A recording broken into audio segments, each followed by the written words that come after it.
Você vai ver agora cenas que não poderiam acontecer durante o regime militar. Um general do Exército aceita ser entrevistado sobre temas polêmicos.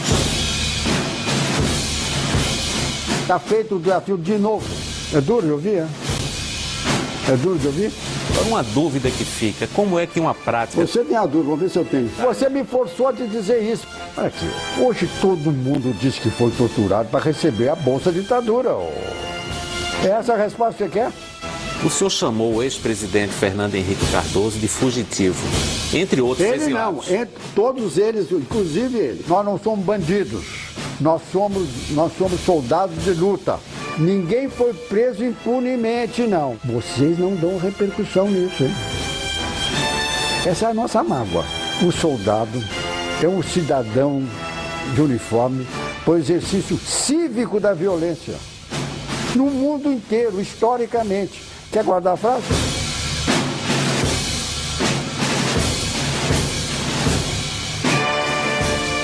Leônidas Pires Gonçalves ocupou o posto de chefe do Estado-Maior do Primeiro Exército no Rio de Janeiro. Nesta função, cabia a ele dirigir o DOI-CODE, o temido Destacamento de Operações de Informações do Centro de Operações de Defesa Interna. Passou 2 anos e 10 meses na função a partir de março de 1974. Quando o regime militar acabou, ele virou ministro do Exército. Ao gravar esta entrevista sobre os 25 anos do fim do regime militar, o general Leônidas fez uma ressalva. O jornalista Gêneton Moraes Neto, né? É com prazer que eu faço essa entrevista. Quero fazer apenas um aspecto que eu gostaria que ficasse esclarecido. Eu não sou historiador, mas tenho uma tendência de ser memorialista. Portanto, eu só vou dizer coisas que eu participei diretamente ou muito próximo. Porque eu acho que um dos grandes erros de história, seja de qualquer país, não apenas do Brasil, são as versões serem mais verdadeiras do que a verdade. Em seguida, pediu que suas ideias não fossem suprimidas na edição. Por que também a gente não fala? Porque você sabe muito bem, eu estou dizendo isso para você todo com confiança, porque se você fizer um corte aí, você me deixa mal, qualquer corte errado que você faça. As palavras do general são um documento. O que um militar de alta patente tem a dizer sobre uma fase conturbada da história recente do Brasil. Aos 88 anos de idade, o general diz que não teme controvérsias. O senhor já chamou a cassação de mandatos e a suspensão de direitos políticos de medidas altamente civilizadas. Baseado em quê? O senhor chama de civilizadas medidas que são, obviamente, uma violência política. É porque elas são históricas, né? A cassação é uma denominação nossa do ostracismo na Grécia e do banimento em Roma. São essas duas coisas. Então ela é civilizada porque ela tem 2000 anos de atuação mesmo. E nós ainda fizemos com uma maneira mais doce do que faziam os romanos e os gregos. Porque nós não afastamos as pessoas do lugar onde moravam, eles afastavam. Mas os exilados foram obrigados a sair do Brasil. Não se esqueça que nós não tivemos exilados no Brasil, nós tivemos fugitivos, né? Pode ser dura a minha palavra, mas eu não acho que nós tivemos exilados no Brasil. Nós não houve um decreto de exilar ninguém. Depois que fizeram algumas coisas, quiseram ir embora, então nós continuamos banidos. Eles quiseram ir embora para aqui, para lá, para colar. Viu? Pegaram um avião e saíram por aí, né? O senhor chamou de fugitivos os exilados, alguns célebres como Miguel Arraes, Leonel Brizola, Luiz Carlos Prestes. O senhor não acha que é uma injustiça? Não acho que seja injustiça, não. Eu acho o seguinte, porque a palavra exilado também não serve para eles. Porque está escrito exilado é alguém que recebe um documento do governo exigindo o afastamento dele. E esse documento nunca houve. Como é que você quer taxar eles, então? Não uma sugestão. A minha sugestão é que é fugitivo. Mas historicamente eram exilados. Não, que história, que negócio historicamente? O governador Miguel Arraes, por exemplo, foi deposto, foi confinado na ilha de Fernando Noronha. Sim, mas foi embora porque quis. Mas foi embora porque quis. Ele podia ter voltado a Pernambuco e ficar na casa dele. Deposto? Mas qual é o problema? Todo. Não, não é todo, não. Ele então enfrentasse como deposto legalmente as coisas. Fazia a sua proselitismo a respeito do... Mas não sair correndo para o mundo. Assim foi os outros, saíram todos correndo para o mundo. Ninguém quis ficar aqui. E mais, alguns foram se preparar militarmente, para fazer a confrontação em Cuba, em Albânia, na Rússia, etc. O caso do específico que você cita aí, do Miguel Arraes, ele não foi fazer isso, não. Ele foi lá para o Rio e foi onde ele se deu muito bem fazendo os seus negócios. Ele foi um homem de sucesso de negócio, você sabe disso, né? Então eu não acho, não. Você insiste nisso porque você esquece que para ser exilado precisa ter um documento que provoque o exílio dele. Mas na prática não havia condições de exercício da política naquela época. Mas fica então aguardando no país. Ele não precisa ir embora fugitivo. É por isso. Por que ele fugiu do Brasil? Para mim ele fugiu do Brasil, com medo de outras sanções. Miguel Arraes era governador de Pernambuco quando foi deposto por militares que cercaram o Palácio do Governo no dia 1º de abril de 1964. Preso, partiu para o exílio em 1965. Voltou ao Brasil na anistia em 1979.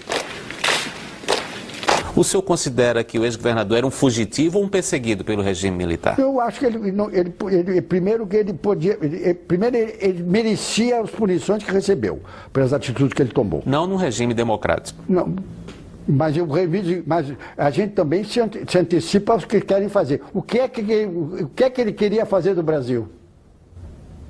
Essa que é... Nós, depois, olha aqui, nós temos um grande orgulho do nosso faro, porque depois, olha, o que aconteceu na Rússia, o que aconteceu em todos os países de origem comunista, aquela mortandade... Vocês nos acusam da esquerda, viu? Eu não sou representante os da esquerda. Tem um livezinho, não tem, cadê? Tem um livezinho, né? É o jeito dele. Você se esquece, quantos milhões matou o Stalin? Quantos milhões matou o Khmer Vermelho? Quantos mil matou o Fidel Castro aí nessa ilha dele? 17 mil. Olha aqui, e outra coisa, que geralmente o exilado é um homem que sofre restrições e não sei o quê. Os homens que foram para o Chile, eu queria tirar o curso que eles tiraram lá, viu? São Fernando Henrique era professor universitário, com a vida muito bem organizada, viu? Vivia com maior naturalidade, sem nenhuma restrição financeira. Por exemplo, o ex-presidente Fernando Henrique, só para dar um exemplo. Então, eu digo assim, exilado é uma coisa, quem vai voluntariamente, que eu gosto de chamar de fugitivo, é outro. Não faça convite. Essa tua convicção de exilado precisa acabar com isso, porque para nós... Mas não é convicção minha, é um fato histórico. Por exemplo, não é um fato histórico, não, senhor. O fato histórico é que tivesse uma lei fazendo o exílio. Esse fato histórico foi forçado pela mídia para bater no mesmo tambor. Bam, bam, bam, bam, bam, bam, bam, bam. Não, mas se não eram exilados, por que o gogoverno militar promulgou uma lei da anistia permitindo que eles voltassem? Se não existiam exilados, para que uma lei da anistia? Acontece o seguinte, porque eles estavam assustados e nós dissemos para ele, pode ver que não tem perigo nenhum. Ainda tem isso, né? Mais do que fugitivos, eram assustados ainda, né? Eu sempre pergunto uma coisa, alguma coisa tinham feito para ir embora? O senhor chamou o ex-presidente Fernando Henrique Cardoso de fugitivo, entre outros exilados. Ele não, todos eles, inclusive ele. Todo mundo que foi embora sem ser expulso do Brasil, eu considero fugitivo. Sem exceção. É a minha opinião. Positivos. O presidente Fernando Cardoso, para mim, são positivos. Porque se eles tinham uma ideia e essa ideia está sendo confortada e fizeram alguma coisa que merecesse, enfrentasse a justiça, seriam respeitados. Mas no regime de exceção, a justiça não é confiável. Porque esse problema de tortura é muitíssimo aumentada. O senhor foi chefe do temido DOI-CODE do Primeiro Exército durante 2 anos e 10 meses. O senhor sabia da existência de tortura a presos políticos? Na minha área, nunca houve tortura a preso político. Nunca houve tortura e desafio alguém que venha dizer que foi torturado durante esse período. Está feito o desafio de novo. Foi de 74 a 77. Então essa história de tortura, você vai me perguntar se existiu. Bom, aí eu costumo dizer, a miserável condição humana leva a isso. Com medo da falar da tortura, eles eram grandes delatores, não? Muito, grandes delatores. Um do Comitê Central delatou toda a turma para o meu esquema de segurança no Rio de Janeiro. O senhor está dizendo, é uma acusação grave, que pagou a um integrante do Comitê Central do Partido Comunista para delatar seus companheiros. Quem pagou? O senhor? Não, a organização. O senhor tem ideia de quanto foi? Nunca me contactei com nenhum subversivo. Pessoalmente, nunca. Isso não era a minha missão. Minha missão é dirigir o órgão que faz isso. E quem foi a ideia de pagar? O senhor está falando do boicote? Foi minha. Porque fui adido militar na Colômbia e aprendi que lá eles compravam todos os subversivos com dinheiro. E eu, quando propus isso ao DOI-CODE, ele dizia, não, mas general, não é isso, não é isso. Ele então foi preso e ele mostrou o dia que ia ser a reunião, aquela de São Paulo, que você sabe muito bem, da casa da Lapa, foi ele que deu o dia e a hora e tudo, por 150 mil, entregue para a filha dele em Porto Alegre. Houve outros casos em que o DOI-CODE pagou a prisioneiros em troca de informação? Você está falando um DOI-CODE, o meu do Rio de Janeiro. É o único caso foi esse, então? Não, no seu caso, no seu... No meu caso. O senhor faz uma acusação que é de extrema gravidade. Um integrante do Comitê Central do Partido Comunista teria recebido dinheiro para dar informações ao Exército. Ele deu por 150 mil, mandei entregar. Quando eu digo a gente fala funcionalmente. Como eu te disse, eu nunca falei com subversivo. O dinheiro que foi entregue a esse integrante do Comitê Central do Partido Comunista em troca de informações, segundo o senhor diz, ela se formou. Saía como do Primeiro Exército? Ué, nós tínhamos... Qual era existia uma caixinha? Quem é que caixinha nada? Um serviço de informações tem verba oficial para cumprir a missão. Mas as informações que ele passou, segundo o senhor diz, em troca de dinheiro, resultaram em mortes. Resultaram... Claro, o resultado. Por quê? Porque ninguém se entregou quando nós chegamos lá. Nós não. Aí foi entregue a São Paulo, porque nós temos áreas delimitadas de operação. Foi entregue a São Paulo. Agentes invadiram a casa onde estava reunido o Comitê Central do Partido Comunista do Brasil, o PCdoB, no bairro da Lapa, em São Paulo, no dia 16 de dezembro de 1976. 3 dirigentes do partido foram mortos na operação. São Paulo chegou lá e deu ordem de prisão. Já recebeu bala de lá. Foi recebida a bala. E morte, quem começa a guerra não pode lamentar a morte. É duro de ouvir? É duro de ouvir? Quem começa a guerra não pode lamentar a morte. Nós não começamos guerra nenhuma. Até o momento da bomba de Guararapes não tinha corrido sangue no Brasil. A bomba de Guararapes foi a primeira sangue no Brasil. Realmente é confirmado que a bomba foi feita pelo pessoal da AP. Uma bomba explodiu no saguão do aeroporto dos Guararapes, no Recife, no dia 25 de julho de 1966. Um almirante e um jornalista morreram na hora. O atentado foi cometido por 2 militantes da AP, a Ação Popular. E você tem noção de quantas pessoas mataria a bomba se o aeroporto tivesse cheio? Nós calculamos mais de 50.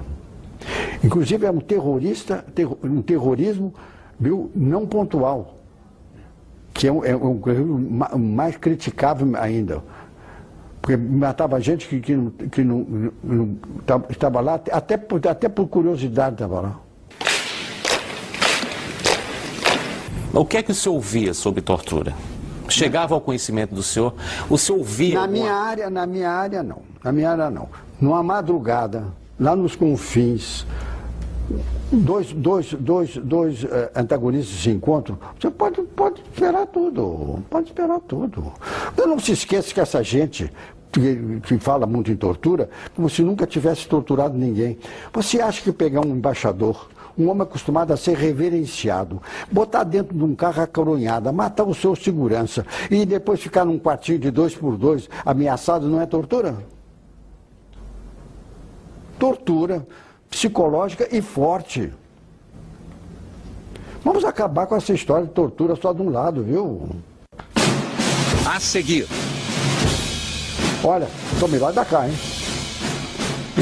Dos dois, guerra é uma coisa. Sabe o que eu costumo dizer de guerra?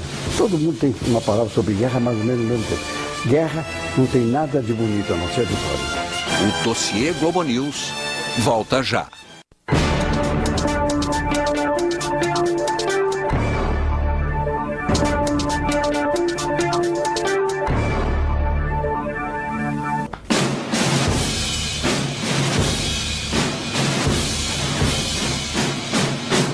Agora, uma discussão que vai durar anos.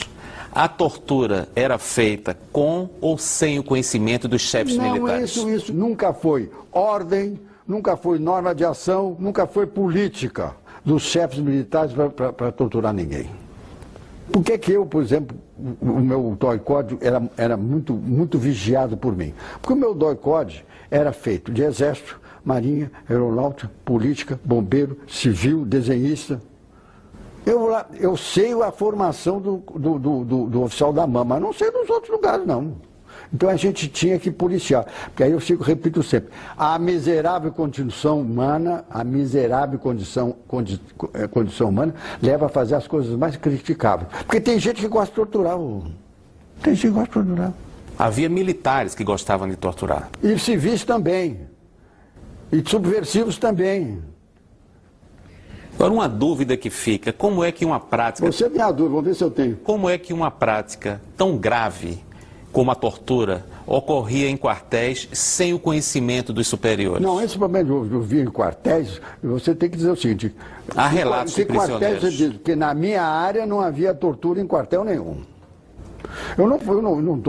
Mas houve tortura, por exemplo? Na OBAN, fala não sei o quê. Muito bem.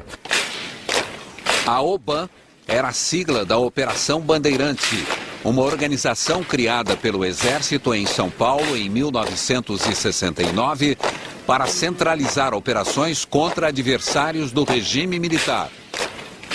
Eu digo o seguinte... Há dezenas de relatos. Há coisas pontuais, né? Coisas pontuais.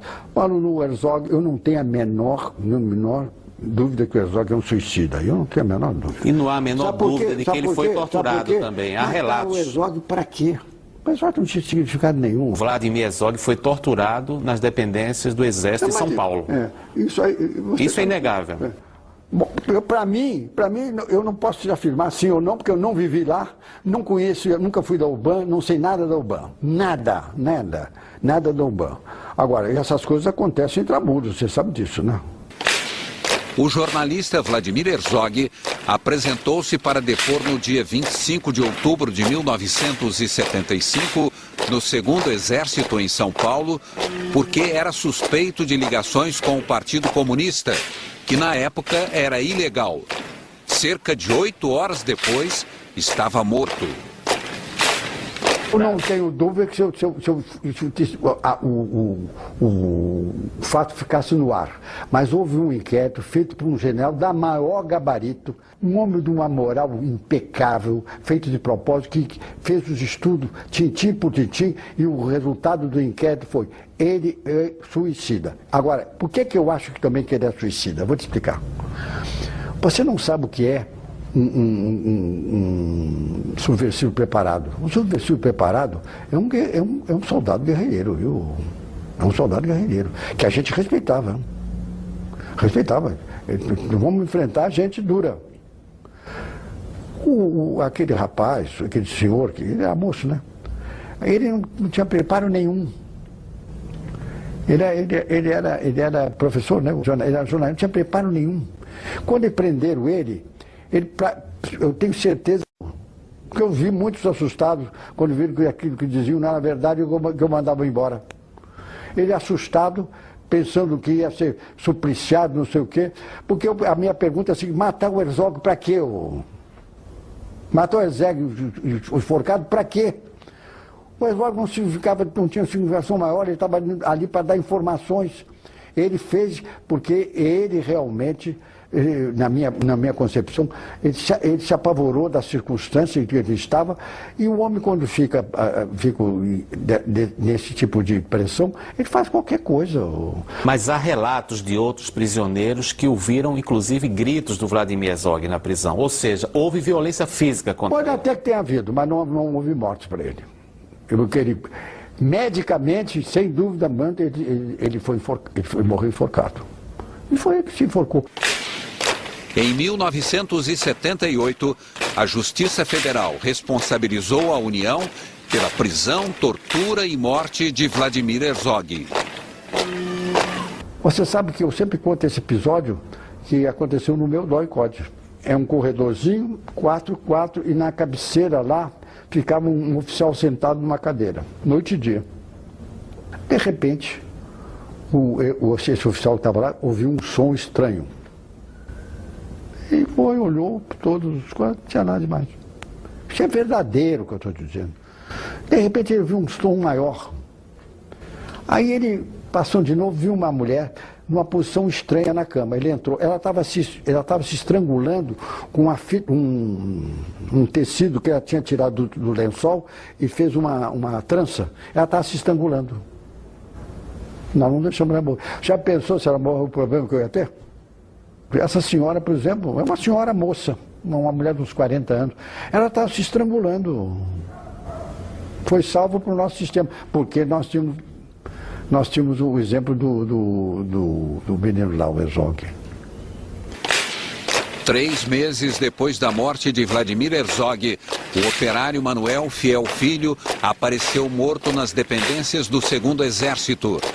O presidente Ernesto Geisel demitiu o comandante do 2º Exército, general Edinardo Dávila. O presidente Geisel demitiu o comandante do 2º Exército porque havia torturas em São Paulo. Fez muito bem fazer. Mas o princípio do João Geisel é o princípio que nós nos orientávamos os chefes, né? Nós não admitimos tortura. Ninguém admitiu.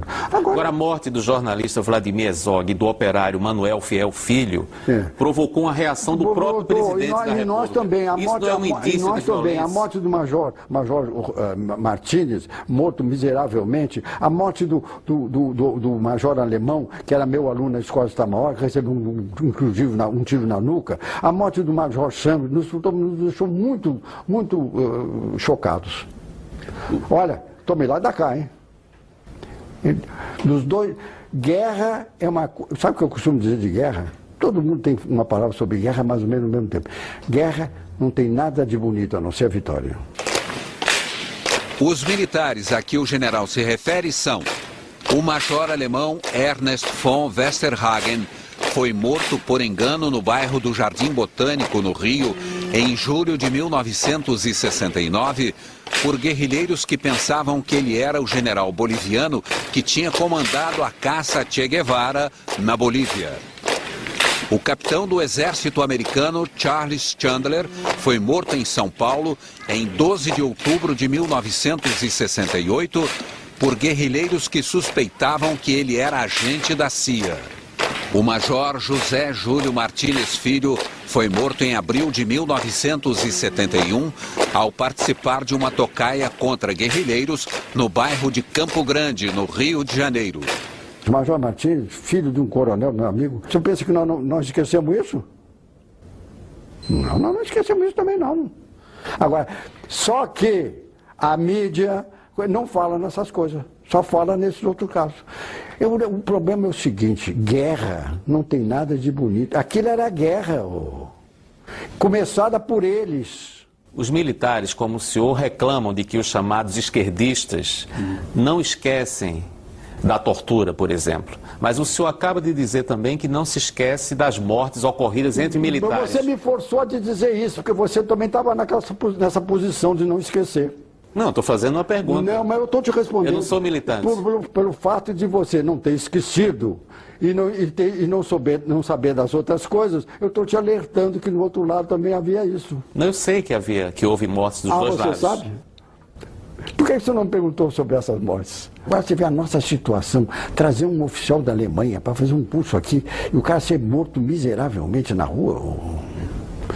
A gente gosta de lembrar isso quando vocês falam, né? Vocês falam, não, é aqui. Aí porque eu entro na mesma chave geral. Guerra é guerra. Guerra não tem nada bonito, só a vitória. E nós tivemos. A vitória foi nossa, porque esse país caiu na democracia que nós queríamos. Os atuais homens que estão no poder deviam nos ajoelhar, nos agradecer de joelho ter feito a Revolução de 64. Porque o sistema, se nós tivéssemos um sistema de regime de governo comunista, concepção comunista é uma coisa, regime de governo comunista é outra, todos eles já teriam morrido, porque a autofagia lá é reconhecida. Fizemos com muita dor, para ambos os lados, com muita dor para ambos os lados, nós conseguimos chegar ao que chegamos hoje no Brasil, que o Brasil é uma democracia. Um pouco autoritária, mas é. Daqui a pouco. Seu pai foi preso? Seu pai foi preso? O dossiê Globo News volta já.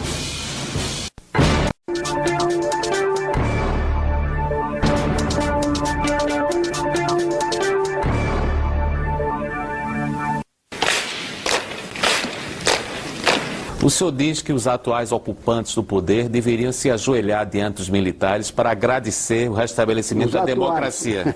O senhor se refere ao presidente Lula? Não, eu sempre digo o seguinte, repare só, eu sou muito justo. O que é um subversivo para nós? Subversivo é um homem antissistêmico. Mas o presidente Lula sempre foi intrasistêmico. Ele fazia parte de um segmento democrático que se chama sindicato. Então ele nunca foi subversivo no meu ponto de vista. Não é porque ele está no governo, não. É uma análise de cientista político razoavelmente conhecedor, que é o general Leônidas, viu? Porque ele fazia as ações dele dentro do sindicato. Do sindicato. O senhor chegou a chefiar o DOI-CODE no Rio durante o regime militar e foi o primeiro-ministro do Exército depois da redemocratização. O senhor admite que a tortura é uma mancha na história recente das Forças Armadas no Brasil?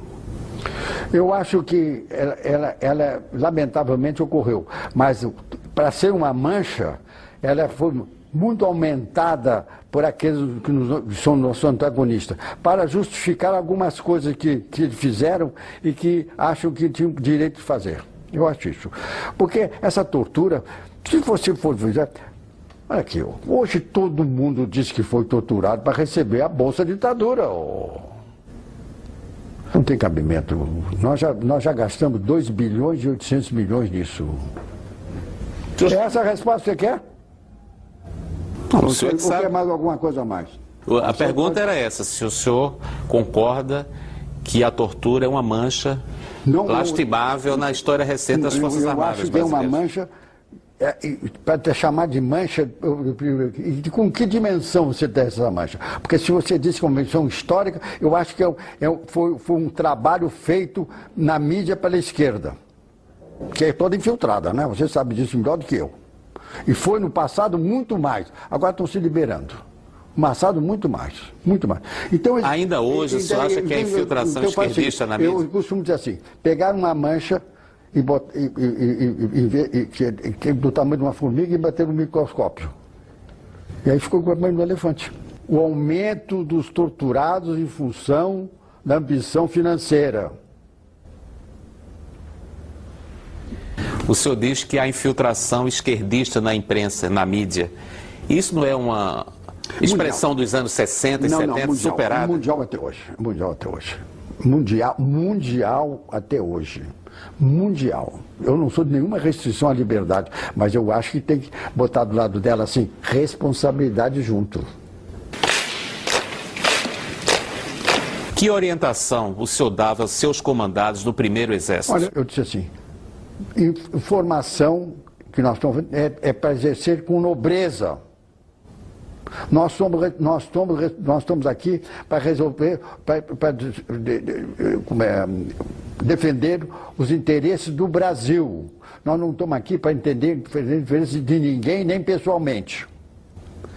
Segundo, nós não somos bandidos, nós somos soldados de luta.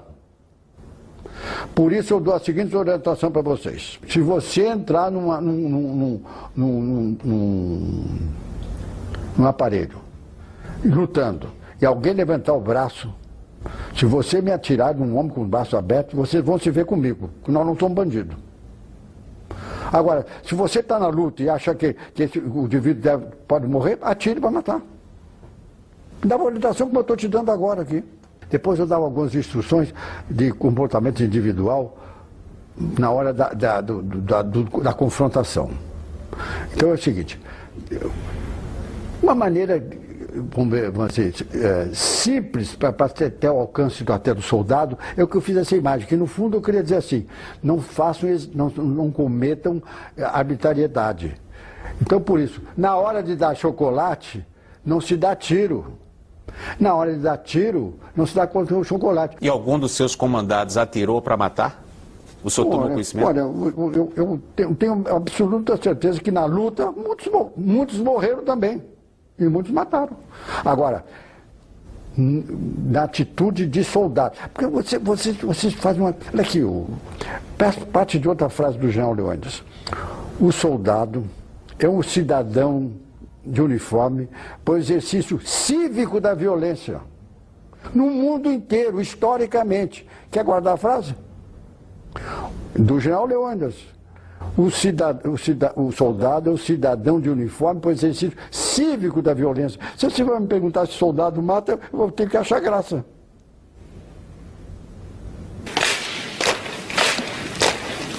Nem faz tanto tempo, durante o regime militar, jornalistas fazerem perguntas a um general sobre tortura era uma situação inimaginável.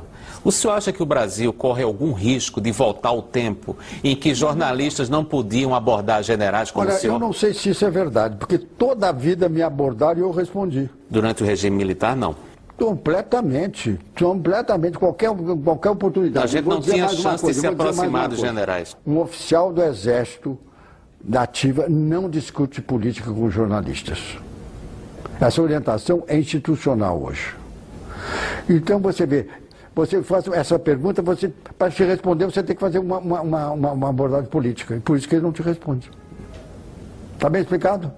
Mas não era só por esse motivo. Na época do governo militar, os generais, além de não responder às perguntas, eventualmente perseguiam jornalistas. Houve casos notórios de prisão de jornalistas durante o regime militar. Você pergunta, teu pai foi preso? Teu pai foi preso? Alguma coisa ele fez, né? Eu sempre digo isso. Ninguém foi preso impunemente, não, viu? Alguma coisa grave fez, porque nós temos medidas da gravidade também. O nosso problema grande... Não... O senhor acabou de dizer que o Vladimir Herzog não tinha tanta importância. Por que então ele foi preso? Qual foi a gravidade do crime de Vladimir Herzog? Estava sendo avaliado. Ninguém pode fazer, porque eu ouvi dizer, prende para perguntar. Eu prendi muitas pessoas e eu ficava dentro da lei exatamente nas horas que podiam ser presos. E as perguntas típicas eram feitas. Não caracterizava, pode ir embora. O senhor acha razoável prender para perguntar? Eu acho muito razoável. Na época que estávamos vivendo. Nós estávamos vivendo na época que ações antissistêmicas eram vultosas. E todos os dias. Onde se assassinava, onde se assaltava banco, onde se raptava embaixador. Está vendo como é que é? Está vendo como é o outro lado? Agora, vocês não dão repercussão nisso, hein? Essa é a nossa mágoa. Que nós fizemos a revolução... Vocês quem? Os jornalistas não dão repercussão. Que tipo de informação o senhor passou ao então ministro do Exército, do general Figueiredo, Walter Pires, sobre Tancredo Neves? Eu sou soldado e soldado leal. Falei com o Walter pessoalmente. Eu disse para ele que o meu candidato é o presidente, é o Dr. Tancredo Neves, porque por essas razões, que eu acho que ele é capaz de pacificar o Brasil, etc. É os mesmos argumentos que eu te disse aqui. E ele não teve nenhuma reação contrária, absolutamente. Também não foi favorável, só disse assim, bem, aquele velhinho, Leônidas. Um assunto que incomoda os militares até hoje é o chamado revanchismo sobre o regime militar. O que é que o senhor disse ao general Figueiredo ou ao então ministro do Exército, Walter Pires, sobre esse assunto? Revanchismo de quem e contra quem? Dos civis contra os militares. A verdade é a seguinte, uma das coisas que sempre nos deixou muito incomodados foi o revanchismo, quer da palavra, quer em atos. Porque eu não posso esquecer, viu, jornalista Genton, que a sociedade veio aos berros na rua pedindo que as Forças Armadas realizassem a Revolução de 64. O Exército Brasileiro nunca foi intruso na história do Brasil, sem instrumento da vontade nacional. E quando nós fizemos a Revolução de 64, nós estávamos cumprindo a vontade nacional. Então, eu tinha preocupações depois da Revolução que houvesse revanchismo. Eu tinha preocupações, por motivos óbvios, porque nenhum vencido fica parado depois que é vencido. Viu?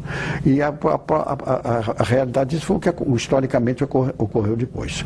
Então, especificamente com os dois, eu nunca tratei esse assunto. O senhor teve algum contato pessoal com o general Figueiredo para tratar da eleição de Tancredo Neves para a presidência da República? Conheço bem o Figueiredo porque ele foi meu aluno na Escola do Comando Estado-Maior há 3 anos. Diga-se para ele, sempre aluno brilhante.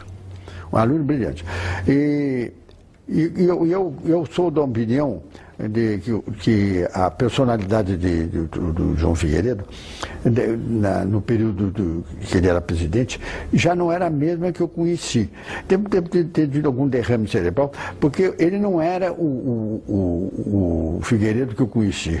Era outro tipo de... Aliás, essa minha opinião é igual do João Geisel. A lucidez ele continua, mas aqueles rompantes deles não era muito normal. O senhor pode narrar com todos os detalhes o que aconteceu com o senhor na noite em que o presidente eleito Tancredo Neves foi internado no Hospital de Base de Brasília? Eu vou fazer a narrativa que eu acho que é verdadeira. Você diz, mas por que a sua é verdadeira? É porque eu estava em cena, né? Quem deu a notícia sobre a doença do presidente foi o general Ivan de Souza Mendes, que ocuparia o posto de chefe do Serviço Nacional de Informações. Eu toco o telefone e veio um amigo meu dizendo, general, já o Ivan está no telefone, quer falar com o senhor. Eu fui lá e fui atender o telefone. Ele disse assim, Leônidas, eu digo, o que é que aconteceu que eu não estou gostando da tua voz? Exatamente isso, viu?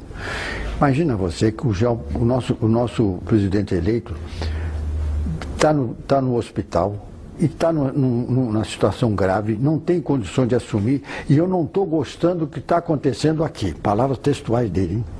Eu não estou gostando do que está acontecendo aqui. Eu digo, e onde é que está? No hospital central de base. Aí eu peguei o carro para o hospital. Cheguei no hospital, obviamente eu procurei onde estava o presidente Tancredo. Aí me dei conta que eu não podia entrar lá, porque estava no problema de crise. Aí numa sala ao lado, eu entrei, aí vi toda aquela pleiade dos grandes líderes brasileiros lá. Começando por os 2 homens que estavam no Congresso, o Frageri e o Dr. Ulisses, que eu sempre chamei de Dr. Ulisses, né? O Sarney, o Antônio Carlos Magalhães, Dornelles, Marco Maciel, enfim, toda essa gente conhecida, que eu não vou me estender, para não quero esquecer ninguém. Estávamos no centro da sala, reunidos, como se fosse jogador de rugby. Aí eu fui pedindo licença, com licença, e cheguei até o fim, no centro do terremoto, viu? Aí fiquei ouvindo, me dei conta que o assunto era o seguinte, quem é que ia assumir no outro dia? E fiquei escutando mais um pouco e cheguei à seguinte conclusão, eles estavam num impasse. Agora, curiosamente, eu digo hoje, eu não senti ambição nem do doutor Ulisses, nem do Sarney. Mas você sabe o que é essa entourage de cada lado, né? Eu ouvi mais um pouco, aí eu disse, vamos, esse problema pode virar um problema sério aqui. Aí eu disse, com licença, senhores. Isso mesmo que eu estou dizendo. Eu não sei qual é a dúvida dos senhores. Ficou todo mundo parado para me ouvir. De acordo com o artigo 76 e 77 da Constituição, quem assume é o vice-presidente da República. Você pode imaginar a surpresa de um general, como diz o Ronaldo Costa Couto, né? Dando aula para constitucionalista, político, sobre um tema do momento. Você sabe qual foi a reação? Nenhuma. Então eu cheguei à conclusão que ele estava esperando que alguém com conhecimento e firmeza dissesse o que tinha que fazer. E a partir daí, de uma maneira ou outra, eu passei a comandar o espetáculo. Essa é a pura verdade. Frase que me atribui, por exemplo, eu não sou jurista, mas tinha conhecimento. E tinha mais que conhecimento, tinha poder. Que eu estava todo o exército brasileiro atrás de mim, que eu sabia. Porque eu estava preparado para isso. E outra coisa, nós queríamos que esse país não desse uma demonstração para o mundo que é um país que estava se organizando. Quando fico aí, o jurista tal disse, eu digo assim, palpite de arquibancada. Quem estava no jogo, na arena, aquela hora que tinha que resolver. É como quem tem que fazer o gol. Não adianta a arquibancada berrar, passa para o fulano. Não. Então, quem estava na arena era eu. Então o resto tudo é fantasia. É verdade que o senhor praticamente obrigou o então vice-presidente José Sarney a assumir a presidência da República no lugar do presidente Tancredo Neves, que estava doente? Não, a palavra que eu obriguei, eu acho que não cabe no tema. Eu apenas, nos episódios que antecederam essa conversa pessoal com o presidente, eu disse a ele que era uma obrigação que ele tinha constitucional de assumir. É completamente diferente. Porque ele assistiu o episódio no hospital e sabia que a minha argumentação tinha sido jurídica. Porque, jornalista, gente, o problema é o seguinte, alguém fica surpreso de eu dizer que eu tinha conhecimento jurídico. Eu sempre gosto de alertar uma coisa. Pode ser inusitado, mas foi real. Eu, quando fiz o curso da Escola Superior de Guerra, diferentemente do que todos os militares preferem, eu não fiz tema militar. Eu escolhi um modelo político para o Brasil. Eu não era nenhum jurista, mas era um homem conhecedor da coisa. E, principalmente, eu conhecia todas as constituições brasileiras, desde 91 até 69, porque eu propus mudanças nelas no meu trabalho. O senhor poderia reconstituir exatamente que diálogo o senhor teve com o então vice-presidente José Sarney na noite da doença do presidente Tancredo Neves? Eu telefonei para ele de madrugada. Ele me disse assim, quase textual. Depois de todos esses anos eu posso errar uma palavra. Leônidas, estou muito constrangido amanhã a assumir sem o presidente Tancredo Neves. Aí eu disse para ele, Sarney, tem muito trabalho a organizar todo esse evento para amanhã e que estava previsto de acordo com a Constituição que você assume. E, portanto, o seu argumento, eu acho que não vale. Boa noite, presidente. Falei com o seguinte propósito. Eu tive propósito. Porque eu vi que o meu propósito foi atingido. Naquele momento, ele se deu conta que ele era presidente da República. Porque eu sempre digo uma coisa, eu já tive funções de destaque, não é brincadeira você receber uma responsabilidade de ministro do Exército, de uma responsabilidade de ministro da Justiça e de presidente da República. É um choque, principalmente quando não estava previsto, como era o caso dele. Agora, a minha palavra, boa noite, presidente, eu tenho certeza que psicologicamente condicionou o cérebro dele para dizer, eu sou presidente. Logo no início da nova república, quando o senhor era ministro do Exército, o general Newton Cruz foi preterido numa lista de promoções. Você disse punido? Não, punido, ele foi preterido. Quem tomou essa decisão exatamente que tinha um óbvio componente político? Não, o problema é assim, todo mundo sabe que a promoção ao generalato, do generalato, é feita no alto comando. Ex-chefe da Agência Central do Serviço Nacional de Informações, o SNI, e ex-comandante militar do Planalto, o general Newton Cruz deixou de ser promovido na primeira reunião realizada pelo alto comando do Exército depois do fim do regime militar em março de 1985. E eu sempre digo uma coisa que pouca gente sabe. A única oportunidade que o alto comando não é submetido ao comando do ministro é nessa oportunidade. Ele é um colegiado. Mas o senhor teve alguma participação no fato de o general ter sido preterido? Nenhuma. O que acontece é o seguinte... Mas ele atribui Você acha ao que eu não senhor... conversava com os pessoas... Esse Nilton é maluco, por exemplo, um outro não sei o quê. Nas conversas de um almoço, essa é coisa que o Nilton faça, então você tinha bem na plena certeza que o conceito dele estava muito abalado. Plena certeza. Ele não tem voto nenhum. 0 voto. Ele não sabe disso e nem eu contei nunca para ele. Ele teve 0 voto. Dos 13 generais, ninguém votou nele. Agora, ele atribui a mim, deixa ele atribuir a mim se ele faz bem, viu? Mas é uma injustiça. O que acontece é o seguinte, eu sempre digo assim, o general, todos os generais têm uma característica. Agora, o 4 estrelas tem que ter algo mais, viu, jornalista Geneton? Tem que ter algo mais. O que é esse algo mais? É indefinível. Mas é um algo mais de equilíbrio, de grandeza, de visão. Quando nós vamos fazer um 4 estrelas, essas coisas entram em baila. Se o presidente Tancredo pediu para não promover. Começa que eu não admitiria um pedido desse. Você vai dizer que você não me conhece, mas eu não admito. Presidente, esse problema é meu. Depois, se o senhor quiser, não promove quando vier a lista. Mas eu mexer, a priori, não mexo, não.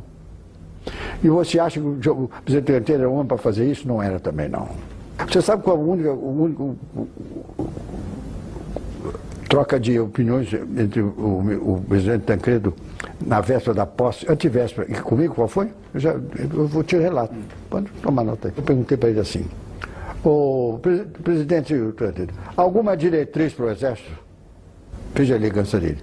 Ministro, o Exército brasileiro está nas suas mãos. Pode botar que é palavras textuais. O Exército brasileiro está nas suas mãos. Então você é um homem que diz isso, vai pedir para não promover alguém? O regime militar acabou há 25 anos. Historicamente, o que é que vai ficar da imagem das Forças Armadas daquele período? Se a história chega, eu sempre digo que a história chega à verdade, ela vai chegar a de conclusão. O regime militar salvou o Brasil de se tornar uma república sindicalista comunista, criminosa e assassina, para se desaguar, depois de muita luta, na democracia que temos agora. Eu digo isso com a maior convicção.